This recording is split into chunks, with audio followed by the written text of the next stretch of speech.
1장이고요. 12절로 17절을 보겠습니다. 우리 아동보린이가 말씀을 봉독하도록 하겠습니다. 바벨론으로 사로잡혀간 후에 여고냐는 스알디엘을 낳고 스알디엘은 스룹바벨을 낳고 스룹바벨은 야비훗을 낳고 야비훗은 엘리야김을 낳고 엘리야김은 아소를 낳고 아소는 사독을 낳고 사독은 아킴을 낳고 아킴은 엘리웃을 낳고 엘리웃은 엘리아사를 낳고 엘리아사를 마땅을 낳고 마땅은 야곱을 낳고 야곱은 마리아의 남편 요셉을 낳았으니 마리아에게서 그리스도라 칭하는 예수가 나시니라. 그런즉 모든 대수가 아브라함부터 다윗까지 14대요 다윗부터 바벨론으로 사로잡혀갈 때까지 14대요 바벨론으로 사로잡혀간 후부터 그리스도까지 14대더라. 아멘. 아멘. 박수 한번 할까요? 아유.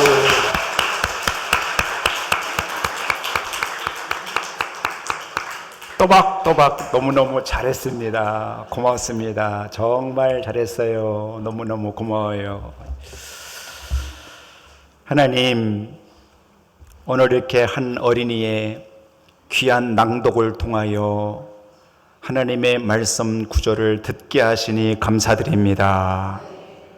빛이 비추어지면 어둠은 사라지고 사물이 분명히 보이듯 하나님, 오늘 이 준비된 말씀을 드릴 때에 모든 흑암은 떠나가고 믿음의 눈이 번쩍 뜨이게 하여 주시옵소서. 예수 그리스도의 이름으로 기도하옵나이다. 아멘. 지난주에 우리는 마태복음 1장에 있는 족보를 왜 여기다가 기록해 놓았을까를 묵상했습니다. 흙탕물들을 깨끗이 제하시는 예수님, 또 우리 인생의 흙탕물 가운데 들어오시는 예수님, 다말, 라합, 또 룻, 또 우리의 아내, 그리고 마리아, 이 5명의 여성들 가운데 들어오셔서 그 흙탕물을 정화시키는 그 예수님을 우리가 지난주에 묵상했습니다. 오늘 대강절 둘째 주를 맞이하면서 이 족보 속에 들어있는 또 다른 메시지를 여러분과 살펴보려고 합니다. 자, 우선 창세기 3장 15절을 보겠는데요. 우리 어린이들도 우리 학생들도 다 한번 화면을 보시고 저와 함께 천천히 같이 한번 읽어볼까요? 읽습니다. 시작. 내가 너로 여자와 원수가 되게 하고 내 후손도 여자의 후손과 원수가 되게 하리니 여자의 후손은 내 머리를 상하게 할 것이요 너는 그의 발꿈치를 상하게 할 것이니라 하시고 아멘. 여러분, 저 화면 한번 잘 보십시오.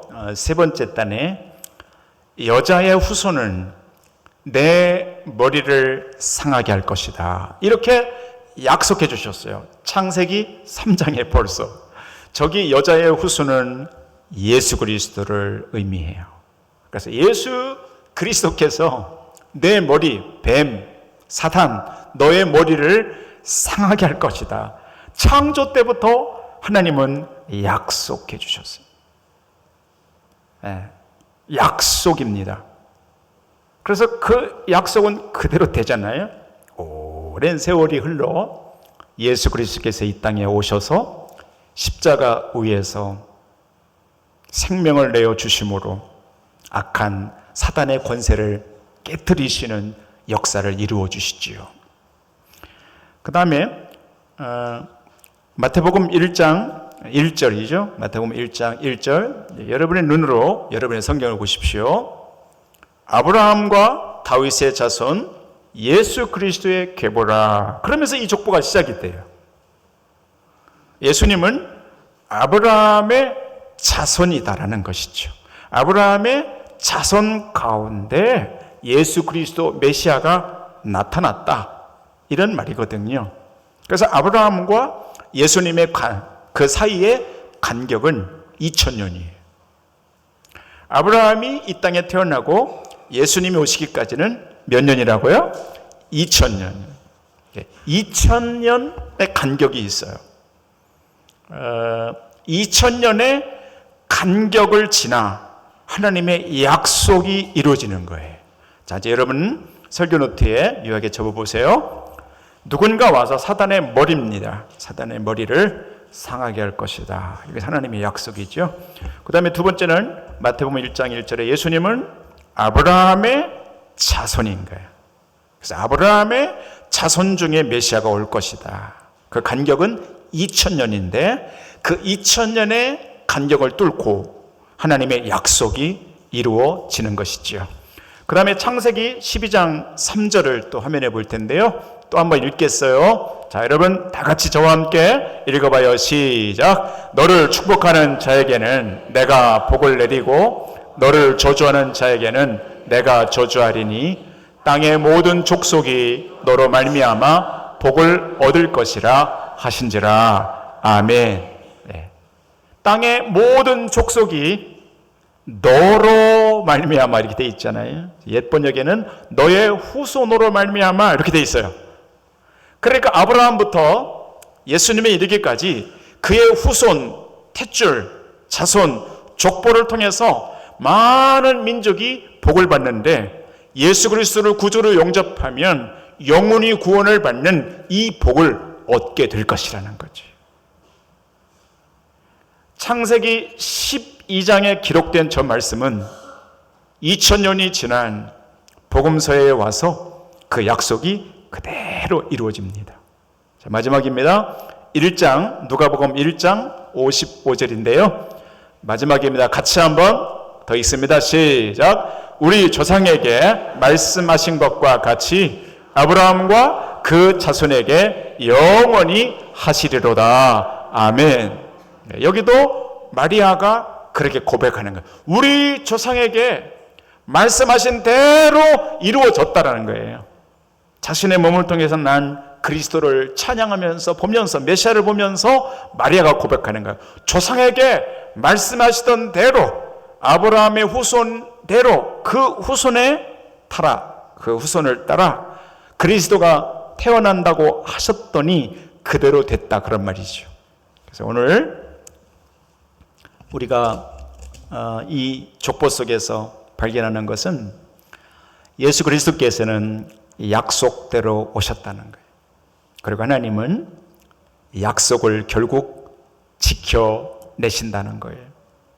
수천 년이 흘렀지만 창세기 3장에 약속을 해주신 대로 그렇게 오랜 세월이 흘렀어도 한 세대는 가고 다음 세대는 와도 하나님의 약속은 계속해서 묵묵히 당신이 이행해 가시고 계시다는 거예요. 이 족보 속에 들어있는 하나님의 메시지는 아주 분명해요. 하나님은 약속을 지키신다는 거예요. 아멘. 사람은 약속을 바꿀 수 있어요. 사람은 약속을 지킬 수 없을 수도 있어요. 그러나 하나님은 그렇지 않으시다는 거예요. 1000년이 지나도 2000년이 지나도 수없는 세월이 많이 지나가도 묵묵히 하나님은 당신의 약속을 역사 가운데 이행해 가셔요. 그게 족보예요. 그래서 이 족보를 보면 하나님이 일하고 계시는구나. 하나님이 당신의 약속을 시건치 아니하시고 실현치 아니하시고 그대로 묵묵히 그 약속을 지켜가시는 하나님의 모습을 발견하는 것이에요. 오늘 이 예배에 참여한 사랑하는 성도 여러분, 여러분을 향한 하나님의 약속도 있지 않겠어요? 우리 어린이, 학생 등 여러분들을 향한 하나님의 약속도 있을 것이고, 교회를 향한 하나님의 약속도 있고요, 이 민족을 향한 하나님의 큰 계획과 약속도 있어요. 특별히 오늘 아픈 몸을 갖고 여기 오신 사랑하는 성도 여러분, 여러분들을 향한 하나님의 목적과 약속이 여러분 가운데 있으니 언젠간 여러분을 향한 하나님의 약속이 이루어질 것입니다. 언젠간 하나님이 약속하신 대로, 하나님이 말씀하신 대로 그 약속을 이룰 것이니 여러분의 개인의 역사에서도 하나도 남김없이 그 약속들이 다 이루어지기를 주님의 이름으로 축복합니다. 그래서 오늘 결론입니다. 한번 써보십시오. 맨 마지막에 써보십시오. 하나님의 맷돌은 이렇게 되어 있습니다. 하나님의 맷돌은 천천히 돌아가지만 아주 고운 가루입니다. 아주 고운 가루를 만드신다라는 것이에요. 참 이 문장이 귀하지 않습니까? 하나님의 맷돌은 천천히 돌지만 아주 고운 가루를 만들어 언젠가는 그 맷돌 안에 모든 것이 다 어때요? 산산이 갈아지고 빠개지고 부서져서 고운 가루가 되어 하나님의 목적을 이루는 날들이 올 것이라는 거예요. 그러니 오늘 예배하는 여러분, 이 대강절에 이렇게 예수님을 바라보고 나가는 여러분의 삶 가운데서도 여러분이 기도하신 거, 또 여러분이 예배 때 올 때마다 하나님 이렇게 됐으면 좋겠어요, 하나님 우리의 자녀들이 이런 인생을 살았으면 좋겠어요 하고 기도하고 올렸던 거, 그런 것이 우리의 생각하고 다르게 하나님의 때, 하나님의 방법으로 언젠간 하나님이 그 기도를 응답하실 것을 믿고, 하나님의 신실한 일하심과 약속을 믿고 믿음으로 나가는 여러분과 제가 될 수 있기를 주님의 이름으로 축복합니다. 자, 한번 여러분 다 저를 따라서 해보세요. 하나님의 맷돌은 천천히 돌지만 아주 고운 가루를 만드신다. 할렐루야. 그렇게 되기를 축복합니다. 여러분 안에 어떠한 짐과 큰 무거운 걱정이 여러분 안에 있다 하더라도 우리가 예배드리면서 하나님의 맷돌 안에 들어왔으니 하나님이 그런 무거운 짐과 걱정과 근심들도, 어둠과 스트레스와 아픔들도 그 맷돌 안에서 하나님이 하나하나 다 갈아주셔서 때로는 더디고 힘들지만 결국은 하나님이 고운 가루로 다 빠주시는 이런 역사가 있기를 주님의 이름으로 축복합니다. 족보에는 그런 메시지가 들어있다는 것이에요. 족보를 읽어 내려갈 때 아하, 하나님은 약속을 이루가시고 지키시는 분, 그것을 들을 수 있는 것이죠. 지난주 저는 이 설교를 준비하면서 오늘 내용과 관련된 책 한 권을 만나게 되었습니다. 이용규 선교사님의 약속이라고 하는 책이에요. 이용규 선교사님은 이제 사진을 보시면 이렇게 생기셨어요. 서울대학교를 나오셔서 미국의 하버드 대학에서 박사학위를 받으셨다고 그랬어요. 근데 참 하나님의 역사는 신비하지요.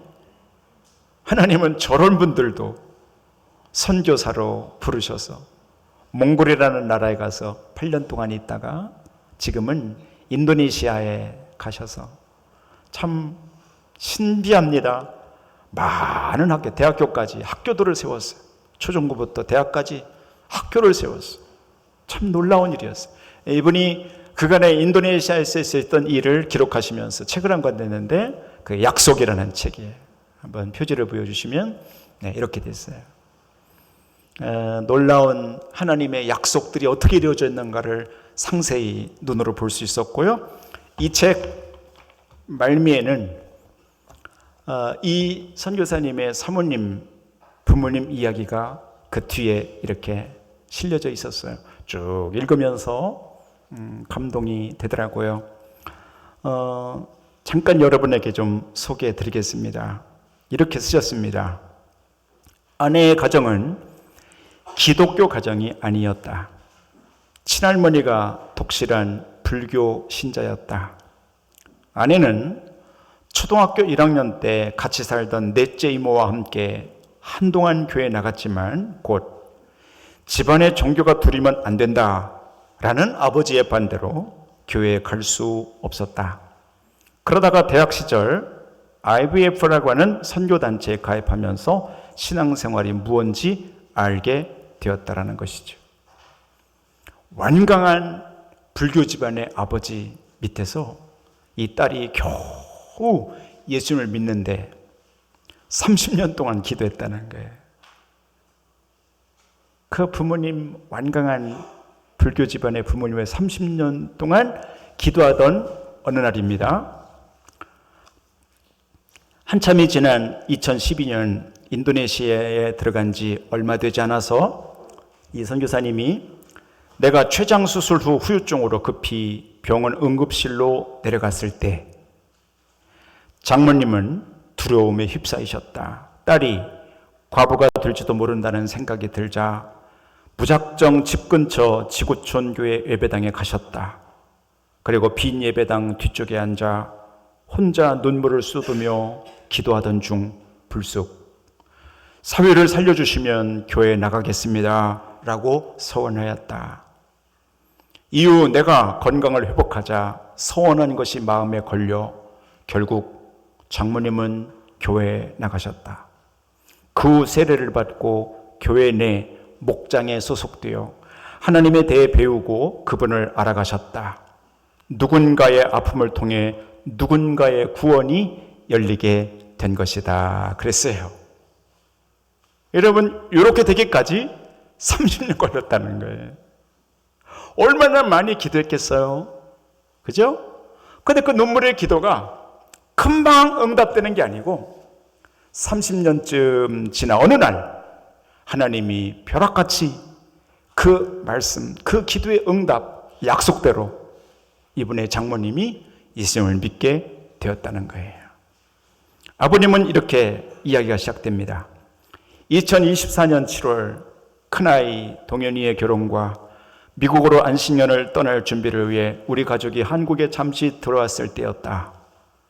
결혼식을 사흘 남겨놓고 아내가 친정에 방문했는데 아버지의 시력과 기억력에 이상이 있어 즉시 응급실로 모시고 갔다. 검사 결과 뇌경색 진단이 나와 장인어른은 4월간 중증 치료실에서 치료를 받으셨다. 나는 장인어른이 입원한 병원 중환자실에 면회하러 갔다. 기도를 드릴지 물었더니 기도해달라고 하셨다. 기도하면서 우리는 같이 울었다. 자신의 견고하던 몸에 대한 믿음이 무너지면서 그 틈새로 복음이 들어가기 시작함을 느꼈다. 태어나기 전 장인어른은 잘 보이지 않는 눈으로 A4지 용지에 큰 글씨로 사위인에게 손편지를 써주셨다. 고집을 부려서 미안했고 새로 시작해보겠다는 말씀과 하나님께 감사드린다는 내용이었다. 마음이 울컥했다. 장인어른이 하나님을 영접하기까지 얼마 남지 않았다는 기대가 올라왔다. 그리고 이분은 떠났습니다. 그런데 곧 얼마 있지 않아 진짜 그 아버님이 응급실에 들어갔고 친구 목사님의 손에 의해서 임종을 맞습니다. 예수 그리스도를 영접하겠냐는 친구 목사님의 물음에 장인어른은 가늘게 아멘 하고 대답하셨다. 이후 목사님이 보내준 영접 기도 동영상을 보며 문답대 계속 아멘으로 답하는 장인어른의 눈가에 눈물이 고였다. 그리고 그 병상에서 세례도 받으셨다. 놀랍게도 세례를 받은 다음 날인 12월 21일 이른 아침 장인어른은 자가 호흡이 어려운 상태가 되었고 결국 하나님의 부름을 받았다. 하나님께서는 장인어른의 마지막 항복의 고백을 기다리시며 그 최후의 순간을 늦추시고 막판까지 기회를 주셨다 썼어요. 여기까지 정확하게 34년이 걸렸다는 거예요. 하나님께 기도하고 하나님의 약속을 받고 34년째 되던 어느 날 불교로 완강했던 그 아버지 그 마음이 완전히 녹아지면서 예수 그리스도를 구주로 영접하여 아멘하고 세례를 받고 임종하셨다는 거예요. 여러분, 하나님이 일하시는 것을 가만히 보면 여러분과 저의 생각하고 달라요. 금방 왜 안 해주실까? 아니, 바로 해주시면 좋은데 우리 생각은 그렇지만 하나님은 그렇지 않으세요. 하나님의 때에 하나님의 방법으로 하나님이 하시는 기간이 있어요. 중요한 것은 하나님이 하신다는 거예요. 중요한 것은 하나님은 그 약속을 지키신다는 거예요. 중요한 것은 하나님의 맷돌은 아주 천천히 돌아가지만 모든 것이 그 안에 갈려 언젠간 선명하게 하나님의 일하심을 보게 된다라는 거예요. 이 가정이 그런 것이지. 오늘 대강절 2주차를 나가는 사랑하는 성도님들 여러분과 저의 삶 가운데서도 선명하게 하나님이 응답하시고 그 약속을 묵묵히 지켜가시고 여러분의 가정 속에서도 하나님의 큰 맷돌이 돌고 돌아 하나도 남김없이 하나님이 다 갈아주시고 응답하시는 하나님의 약속을 바라보는 우리의 눈으로 경험하는 그런 역사가 있기를 주님의 이름으로 축원합니다. 기도하겠습니다.